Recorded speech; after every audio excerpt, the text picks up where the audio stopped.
बहुत समय पहले की बात है। सुंदरपुर नामक गांव में हरिया नाम का एक किसान अपनी पत्नी चंपा और अपनी माँ के साथ रहता था। हरिया के पास थोड़ी सी जमीन थी जिसमें वह खेती करता और अपने परिवार का पालन पोषण करता था। एक दिन हरिया खेत में काम करके घर लौटता है और अपनी पत्नी चंपा से कहता है, सुनो चंपा, मुझे बहुत जोर की प्यास लगी है, जरा थोड़ा पानी ले आओ। इतना सुनते ही चंपा कमरे में जाती है और मटके में झांकती है। मटके में थोड़ा ही पानी बचा होता है। वह वही पानी एक गिलास में भरकर हरिया को देती है और कहती है, सुनिए जी, गर्मी बहुत तेज है, सबको बार बार प्यास लगती है और अब मटके में पानी भी नहीं बचा है। इतनी बात सुनकर हरिया बोला, अरे तो कोई बात नहीं, मुखिया जी के कुएं से पानी भरकर ले आती। अगर कोई परेशानी है तो मुझे ही कह दो, मैं खुद चला जाता। हरिया की यह बात सुनकर चंपा ने सहज भाव से जवाब दिया, नहीं जी, बात ऐसी नहीं है। मैं गई थी कुएं पर पानी भरने, लेकिन मुखिया जी ने मना कर दिया। उन्होंने कहा कि जो छोटी जाति के लोग हैं, उन्हें पानी भरने से पहले पैसे देने होंगे, तभी पानी भरने देंगे। तब हरिया बोला, ओह, ऐसी बात है, रुको, मैं खुद जाकर देखता हूँ। वह बाल्टी उठाकर मुखिया जी के घर की ओर रवाना हो गया। थोड़ी देर में वह मुखिया के कुएं के पास पहुंचा। तभी वहां मुखिया जी भी आ गए। तब हरिया मुखिया जी से बोला, मुखिया जी, हमें थोड़ा पानी चाहिए। घर में एक बूंद भी पानी नहीं बचा है। मेरी माँ और पत्नी दोनों प्यासे हैं। मुखिया ने रूखे स्वर में जवाब दिया, सुन हरिया, कल से नया नियम लागू हुआ है।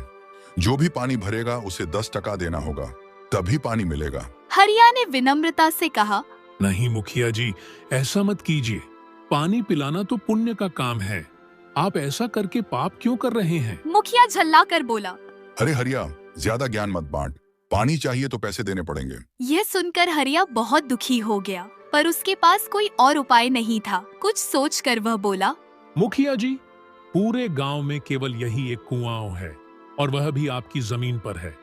आप जो कहेंगे मैं मान लूंगा, लेकिन मेरे पास इस वक्त पैसे नहीं हैं। मुखिया ने तुर्शी से कहा, पैसे नहीं हैं तो पानी भी नहीं मिलेगा। हरिया ने गिड़गिड़ाते हुए कहा, मुखिया जी, मेरी माँ की तबीयत बहुत खराब है, उन्हें दवा खिलानी है, कृपा करके थोड़ा पानी दे दीजिए। हरिया की बात सुनकर मुखिया थोड़ी देर सोच में पड़ गया। फिर बोला, ठीक है हरिया, तेरी बात का मान रख लेता हूँ। पानी भर ले, लेकिन इसके बदले तुम्हें मेरे खेत में एक दिन काम करना होगा, वरना किसी और को मैं मना कर देता। हरिया मजबूरी में सहमत हो गया। उसने कुएं से पानी भरा और थके मन से घर लौट आया। अगली सुबह तड़के हरिया मुखिया जी के खेत में काम करने निकल पड़ा। दिन भर कड़ी मेहनत करने के बाद वह थका हारा अपने घर लौटा। घर पहुंचते ही उसकी पत्नी चंपा ने गौर किया कि हरिया कुछ उदास और चिंतित लग रहा है। उसने पूछा, आज आप कुछ मायूस लग रहे हैं, कोई बात हो गई क्या? हरिया ने धीमे स्वर में जवाब दिया, नहीं चंपा, ऐसी कोई खास बात नहीं।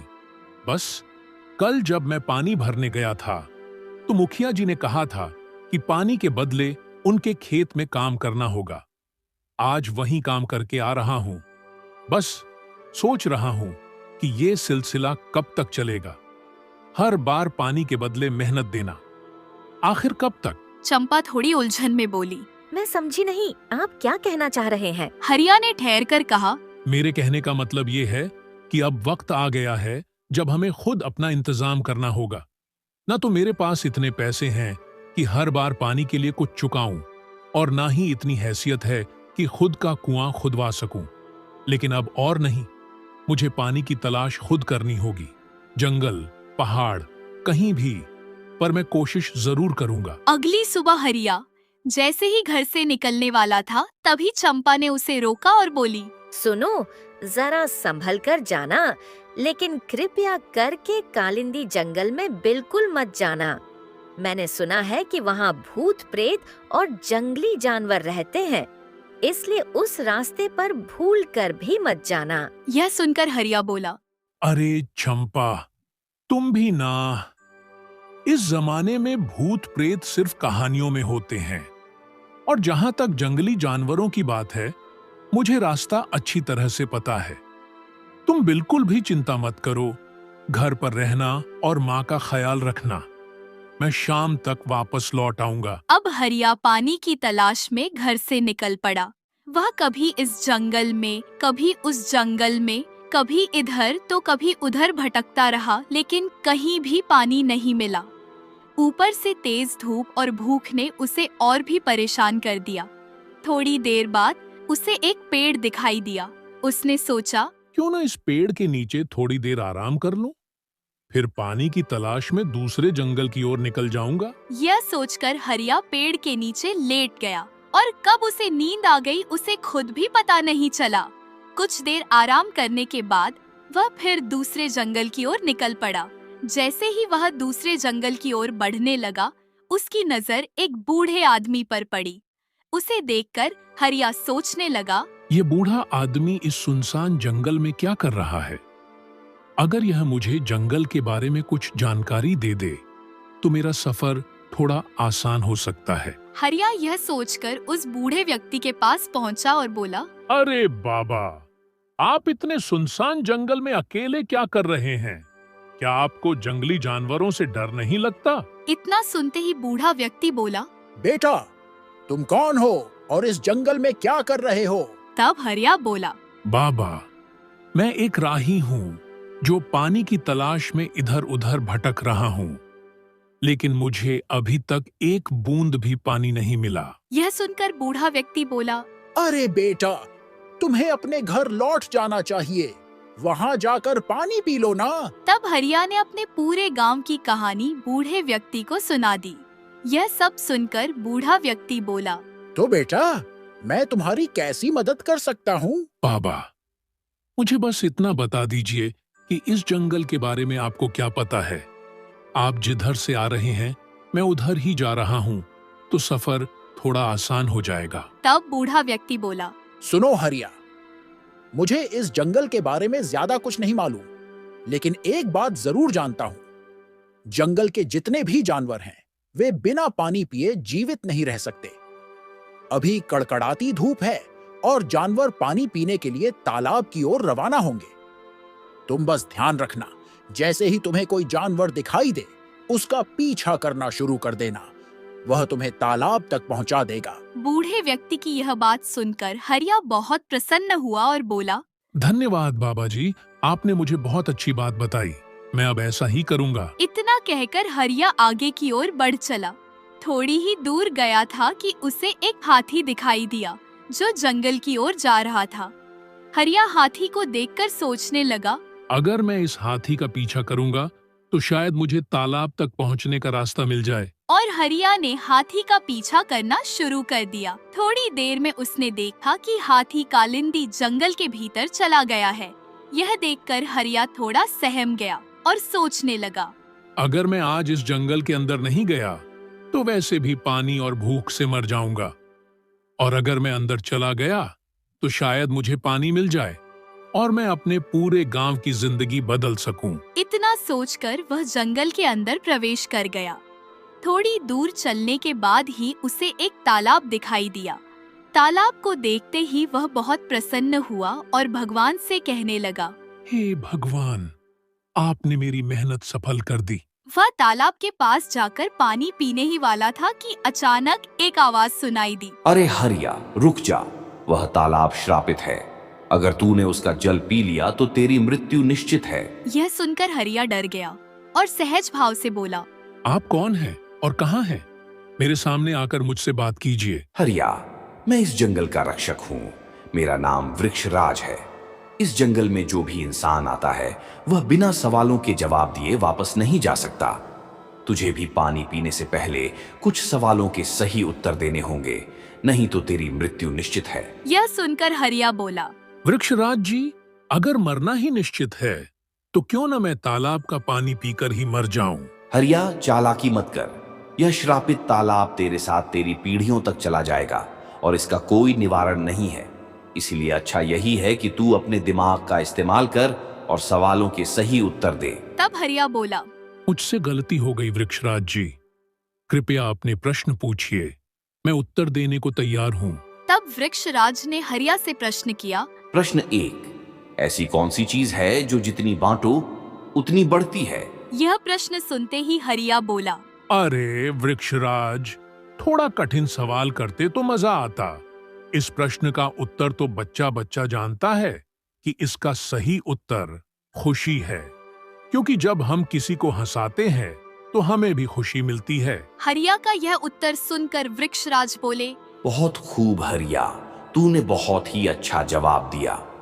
ये सही बात है कि खुशियां बांटने से खुशियां बढ़ती ही है। चलो अब हमारे दूसरे प्रश्न का उत्तर बताओ। ऐसी कौन सी चीज है जो दिखती नहीं लेकिन तोड़ भी सकती है और जोड़ भी सकती है? यह सवाल सुनकर हरिया थोड़ा बौखला गया और मन में सोचने लगा। हे भगवान, ऐसी कौन सी चीज है जो बिना दिखे तोड़ दे और जोड़ दे? ऐसी कोई चीज मुझे झांत नहीं आ रही है। हरिया को परेशान देख वृक्षराज बोले, क्या हुआ हरिया, बहुत परेशान लग रहा है? कुछ नहीं वृक्षराज, बस मैं इतना सोच रहा हूँ कि मैं एक बूढ़े व्यक्ति के भरोसे इस जंगल में आया और उसने मेरा भरोसा तोड़ दिया। अगर गांव में ही रहता तो कम से कम चैन से सो पाता। तभी वृक्षराज बोले, हरिया, तू अपने उत्तर के करीब है, बस तू थोड़ा दिमाग लगा। उत्तर तुम्हारे इन्हीं बातों में ही छिपा है। क्या मेरे ही बातों में छुपा है? ऐसा क्या है?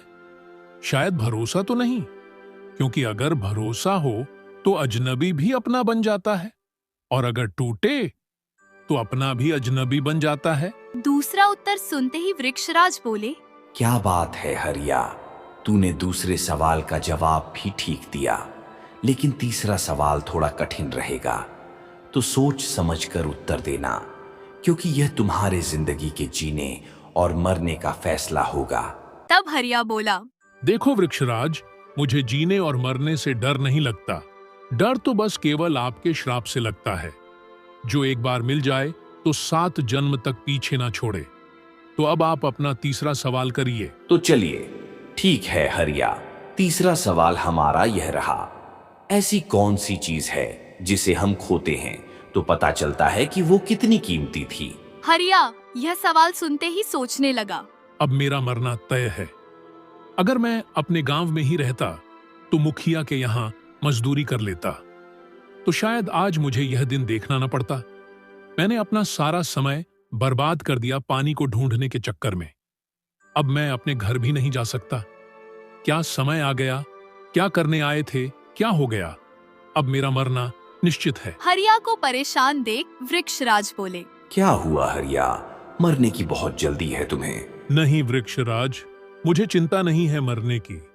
मुझे तो चिंता इस बात की है कि मेरे मर जाने के बाद मेरी पत्नी और मेरी बूढ़ी माँ फिर से पानी भरने के लिए मुखिया के खेत में नौकरी करेंगे। ऐसा समय आएगा, मैंने कभी सोचा नहीं था। हरिया की इतनी बात सुनकर वृक्षराज का मन थोड़ा हल्का हो गया और वृक्षराज बोले, हरिया, तूने इस बार भी इस सवाल का जवाब अपनी बातों में दे चुके हो, बस तुम्हें उस बात को ढूंढना पड़ेगा। हरिया इतना सुनते ही खुश हो गया और सोचने लगा, ऐसी कौन सी बात है। तभी उसके दिमाग में एक उत्तर आया। वृक्षराज, कहीं इसका सही उत्तर समय तो नहीं, क्योंकि वक्त चले जाने के बाद वापस नहीं आता, और तब समझ आता है कि उसका हर पल कितना अनमोल था। बहुत खूब हरिया, आज तूने मुझे खुश कर दिया। जा तालाब से पानी पी ले और अपनी प्यास बुझा ले। तुरंत हरिया तालाब से पानी पीकर घर लौटने लगा। तभी वृक्षराज बोले, हरिया, जब तुम रास्ते से जाओगे तभी तुम्हें रास्ते में एक संदूक पड़ा मिलेगा। उसे उठा लेना और अपने घर लेकर चले जाना, और ध्यान रहे उसे अपने घर के अंदर ही खोलना, रास्ते में मत खोलना। हरिया वृक्षराज की बात को मानकर घर की ओर रवाना हुआ। वह घर के करीब पहुंचने वाला ही था कि उसे एक संदूक दिखाई दिया, और उस संदूक को हरिया उठाकर अपने घर ले गया और अपनी पत्नी से जंगल की सारी बातें बता डाली।